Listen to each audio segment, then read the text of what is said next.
नमस्कार दोस्तों, स्वागत है आपका हमारे इस यूट्यूब चैनल पर। घने जंगल के भीतर स्थित वह छोटा सा बौद्ध विहार केवल ईंट और पत्थर से बना स्थान नहीं था। वह उन लोगों की शरण था जो संसार की भीड़ में स्वयं को खो चुके थे। सुबह होते ही वहां धूप धीरे धीरे धरती पर उतरती थी, जैसे किसी ने आकाश से शांति बिखेर दी हो। पक्षियों की आवाजें वहां संवाद नहीं करती थी, केवल उपस्थिति दर्ज कराती थी। इसी विहार में वर्षों से रहते थे बौद्ध भिक्षु आनंद। भिक्षु आनंद बहुत कम बोलते थे, उनका मौन ही उनका उपदेश था। जब वे चलते थे तो लगता था जैसे धरती भी सावधान हो जाती हो। उनके पास बैठने वाला व्यक्ति स्वयं को देखने लगता था। उनके शिष्य निर्मल को ये सब आकर्षित भी करता था और भयभीत भी। निर्मल कुछ समय पहले ही विहार आया था। उससे पहले वह गांव में रहता था, लोगों के बीच। वहां हर दिन कोई ना कोई टिप्पणी, कोई अपेक्षा, कोई तुलना उसका पीछा करती रहती थी। जब वह चुप रहता तो लोग उसे कमजोर कहते, जब वह बोलता तो उसे अहंकारी समझा जाता। धीरे धीरे उसने बोलना कम कर दिया और भीतर ही भीतर टूटने लगा। एक दिन विहार में कुछ यात्री आए। वे भिक्षु आनंद से ज्ञान की बातें पूछ रहे थे। निर्मल भी वहीं बैठा था। यात्रियों की बातों में दिखावा था, शब्द थे पर मौन नहीं था। जब उन्होंने निर्मल से प्रश्न किया तो वह उत्तर ना दे सका।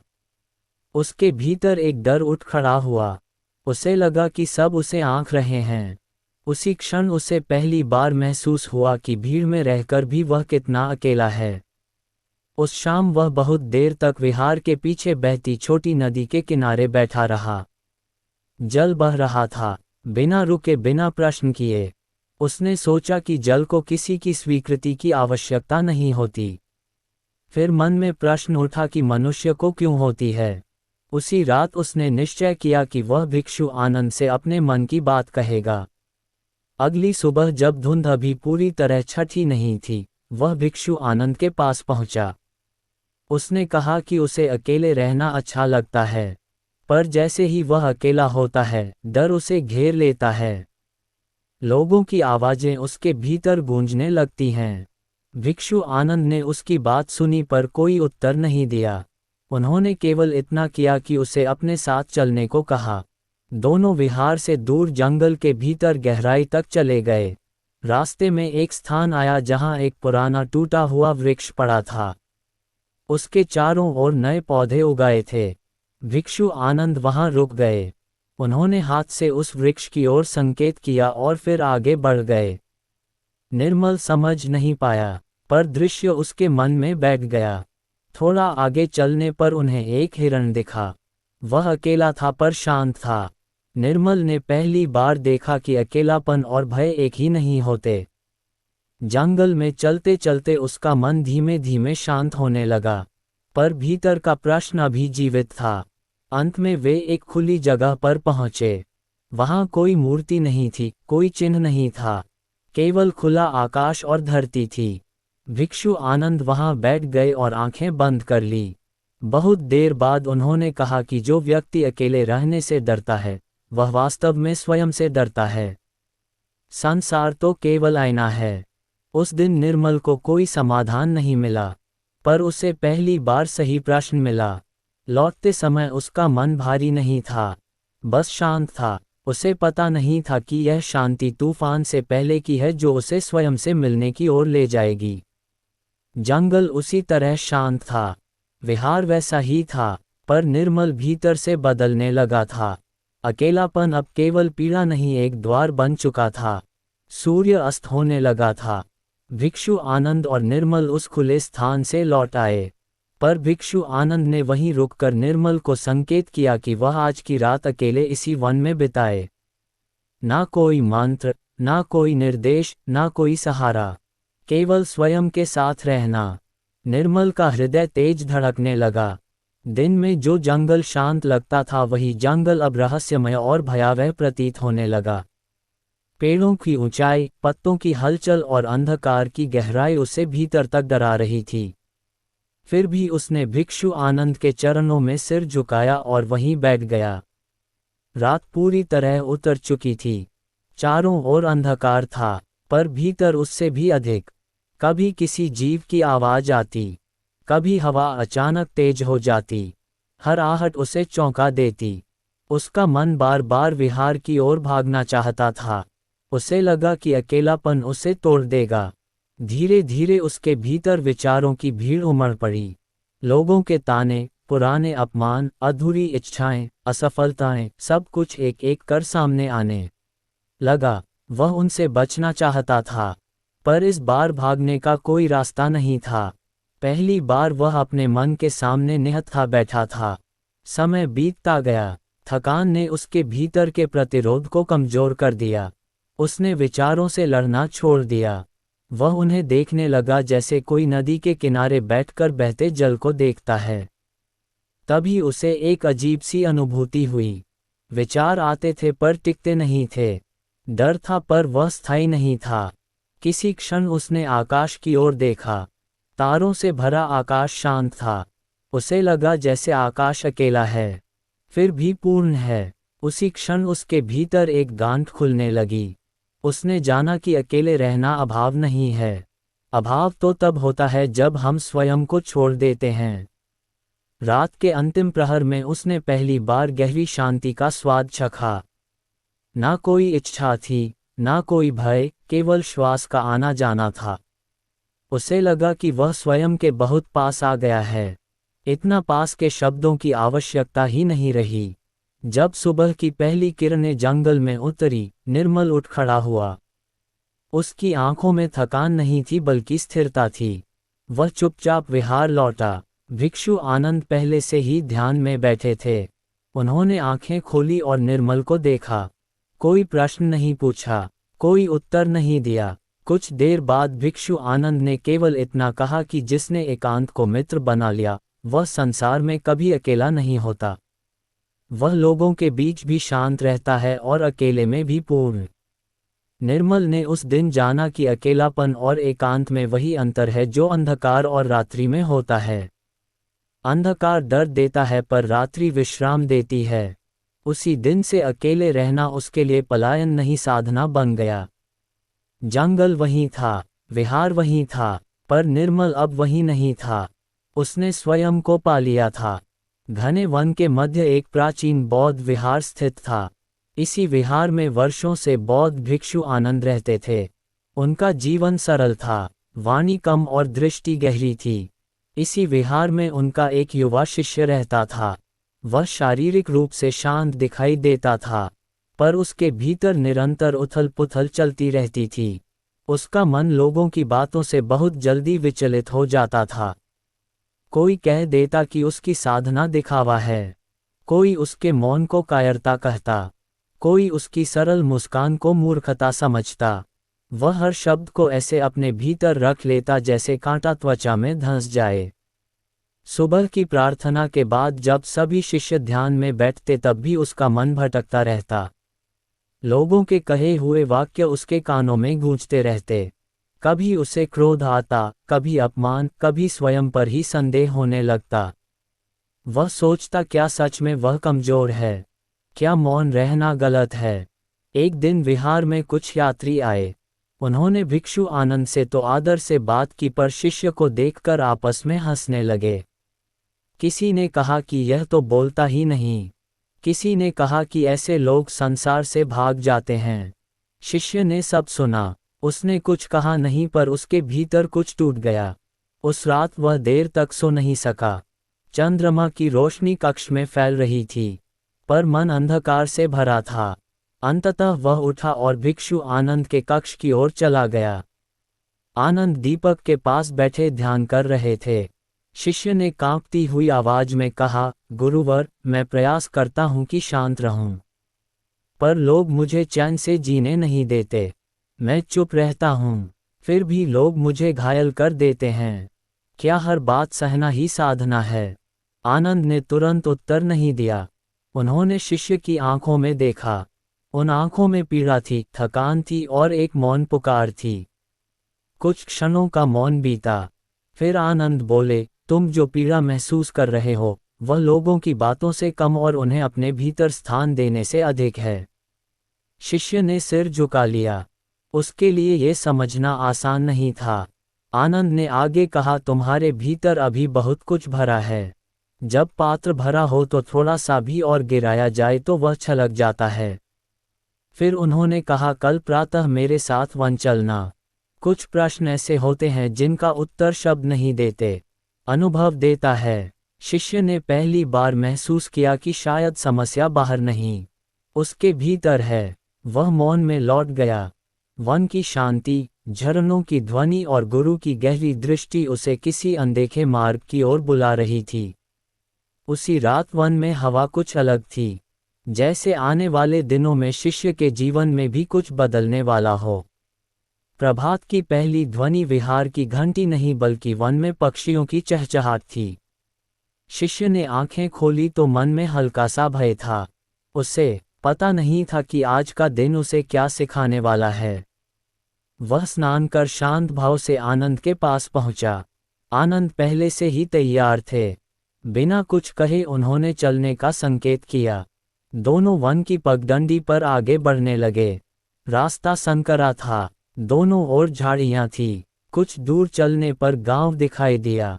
सुबह का समय था, लोग अपने काम में लगे थे। जैसे ही उन्होंने भिक्षु आनंद को देखा कुछ लोगों ने हाथ जोड़ लिए, पर जब उनकी दृष्टि शिष्य पर पड़ी तो उनके चेहरे बदल गए। एक वृद्ध ने धीरे से कहा, आजकल के साधु बस मौन का नाटक करते हैं। किसी ने कहा, बोलना नहीं आता इसलिए चुप रहते हैं। शिष्य ने सब सुना। उसका हृदय तेजी से धड़कने लगा। वह आनंद की ओर देखने लगा, पर आनंद की चाल में कोई परिवर्तन नहीं था। थोड़ी दूर आगे एक बालक ने जानबूझकर रास्ता रोक लिया और हंसते हुए कहा, क्या ये बोल भी सकता है? आसपास के लोग हंस पड़े। शिष्य के भीतर क्रोध उठा। उसका मन कह रहा था कि एक बार उत्तर दे दे, सब चुप हो जाएंगे। पर उसने देखा कि आनंद अब भी मौन है। गांव पार करते ही वन फिर गहरा हो गया। शिष्य ने रुककर कहा, गुरुवर, आपने कुछ भी नहीं कहा। क्या अपमान सहना ही धर्म है? आनंद ने उसे एक वृक्ष के नीचे बैठने का संकेत किया। थोड़ी देर दोनों चुप रहे। फिर आनंद ने भूमि से सूखे पत्ते उठाए और शिष्य की हथेली पर रख दिए। उन्होंने कहा, इन्हें कसकर पकड़ो। शिष्य ने वैसा ही किया। थोड़ी देर में उसकी मुट्ठी में चुभन होने लगी। आनंद बोले, अब छोड़ दो। शिष्य ने पत्ते गिरा दिए। आनंद ने कहा, लोगों के शब्द भी ऐसे ही होते हैं। जब तक तुम उन्हें पकड़े रहते हो वे चुभते रहते हैं। छोड़ दो, पीड़ा भी चली जाएगी। आगे बढ़ते हुए वे एक झरने के पास पहुंचे। पानी पत्थरों से टकरा रहा था, फिर भी उसका मार्ग नहीं बदल रहा था। आनंद ने कहा, ये जल हर पत्थर को जवाब नहीं देता, वह बस बहता रहता है। जो व्यक्ति हर बात का उत्तर देने लगता है वह स्वयं का मार्ग भूल जाता है। शिष्य ने ध्यान से झरने को देखा। पहली बार उसे लगा कि मौन में भी शक्ति हो सकती है। कुछ देर बाद रास्ते में कुछ भिक्षु मिले। उनमें से एक ने शिष्य से पूछा, तुम इतने चुप क्यों रहते हो? क्या तुम्हें भय नहीं लगता कि लोग तुम्हें कमजोर समझेंगे? शिष्य कुछ बोलने ही वाला था, पर आनंद ने उसकी ओर देखा। शिष्य चुप रहा। उस भिक्षु ने कुछ देर प्रतीक्षा की, फिर बिना उत्तर पाए आगे बढ़ गया। शिष्य ने महसूस किया कि मौन भी संवाद हो सकता है। सांझ होते होते दोनों विहार लौटे। शिष्य थका हुआ था, पर मन पहले से शांत था। उसने कहा, आज मैंने बहुत कुछ सहा पर भीतर कोई घाव नहीं बना। आनंद ने कहा, यही इग्नोर करने की पहली सीढ़ी है। जब शब्द तुम्हें भीतर घायल ना करें तभी तुम वास्तव में मुक्त होते हो। उस रात शिष्य देर तक झरने के बारे में सोचता रहा। वह समझने लगा कि हर आवाज सुनना आवश्यक नहीं, कुछ बातों को अनसुना करना ही आत्मा की रक्षा है। वन की यात्रा के बाद कुछ दिन बीते। बाहर से सब वैसा ही था, पर शिष्य के भीतर कुछ बदलने लगा था। वह अब पहले की तरह तुरंत प्रतिक्रिया नहीं देता था, फिर भी मन पूरी तरह शांत नहीं हुआ था। कभी कभी पुराने शब्द अचानक स्मृति में उभर आते और उसे बेचैन कर देते। एक दिन विहार में दूरदराज से कुछ नए साधक आए। उनमें से एक बहुत वाचाल था। वह बार बार शिष्य की ओर देखकर व्यंग करता। वह कहता, साधना का अर्थ क्या है? मौन रहना तो कायरों का मार्ग है। बाकी लोग उसकी बातों पर हंस देते। शिष्य के भीतर कुछ कांप गया। ये पहला अवसर था जब अपमान सीधे उसकी साधना पर था।